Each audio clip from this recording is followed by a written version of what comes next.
In October 2006, a case of cyberbullying turned deadly. 13-year-old Megan Meyer committed suicide after her 16-year-old boyfriend she met on MySpace, Josh Evans, broke up with her and posted defamatory bulletins of her online. The reality is that Evans was actually 47-year-old Lori Drew, the mother of one of Meyer's friends, who posed as Evans to find out if Myers was gossiping about her daughter.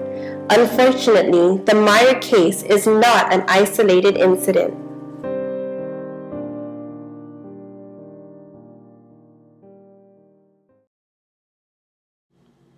What is cyberbullying? Cyberbullying is a serious problem that could leave victims feeling helpless and overwhelmed when the bullying comes home through the internet. This is when a child, preteen, or teen is tormented, threatened, harassed, humiliated, embarrassed, or targeted by another through the internet or other digital communication devices such as web pages, instant messaging programs such as ICQ, Windows Live Messenger, Yahoo Messenger, and others. Cyberbullying is also present in social networking sites such as Facebook, MySpace, Bebo, etc. It is also present in chat rooms, forums, discussion groups and interactive game sites, email, blogs, mobile phones, and the virtual world. There are many types of cyberbullying. 1. Flaming. Online fights using electronic messages with angry and vulgar language. 2. Harassment cyberstalking. Sending messages repeatedly that are threatening or are highly intimidating. 3. Denigration.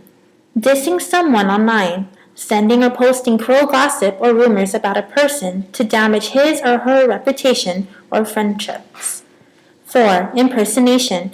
Pretending to be someone else and sending or posting information online that makes that person look bad or even get in trouble or danger. 5. Outing and trickery. Sharing someone's secret or embarrassing information online by tricking them to reveal secrets and embarrassing information. 6. Exclusion. Excluding someone from an online buddy list intentionally. Statistics of cyberbullying. Females are more likely to be targeted rather than boys, but it does happen in boys as well. 50% of youngsters ages 14 to 24 have experienced digitally abusive behavior. In 2003 to 2004, iSafe America surveyed students across the country about cyberbullying. 35% have been threatened online.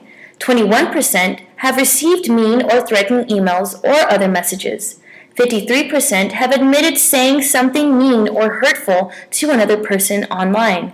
58% have not told their parents or an adult about receiving mean or hurtful messages online.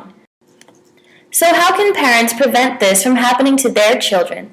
Well, they can start by talking to their children and informing them about cyberbullying and what it is. Then they can explain the consequences of cyberbullying. They can also be good examples by demonstrating appropriate internet use to their children. They can also become involved in their children's cyberspace. They should monitor their use and exactly how long they spend on the internet. They should limit the internet use and restrict cell phone calls as much as possible. Another thing that parents can do is place their computer in a family room or somewhere visible. Parents should avoid placing the computers in their children's bedrooms. And next, parents can encourage their children to be on the lookout and to report cyberbullying. So who can their children report cyberbullying to? School counselors, principals, resource officers, policemen, attorneys, the superintendent, ISP, which is the internet service provider, or they can get help by going to www.cyberlawenforcement.org. Cyberbullying has far-reaching emotional implications. Depression, anger, shame, and fear are only a few emotions that could be experienced by a cyberbully victim. If your child is a victim of cyberbullying, they may not tell you about it. Often they are embarrassed or will feel that you will overreact or that you will restrict their mobile phone or online activities to protect them. So how will you tell?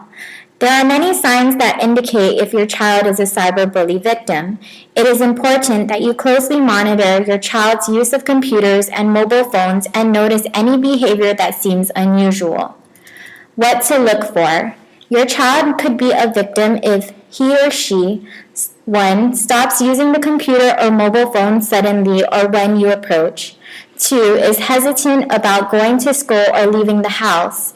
3. Seems angry, depressed, or frustrated after using the computer. 4. Secludes herself or himself and avoids contact with family and friends. And 5. Grades begin to decline. The dangers of cyberbullying.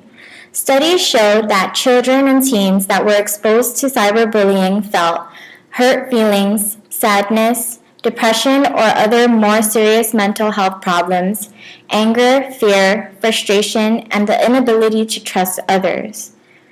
When these negative emotions aren't dealt with properly, victims may resort to the following behaviors: withdrawal, seclusion, avoidance of social relationships, poor academic performance, bullying others to feel in control, or in extreme cases, suicide.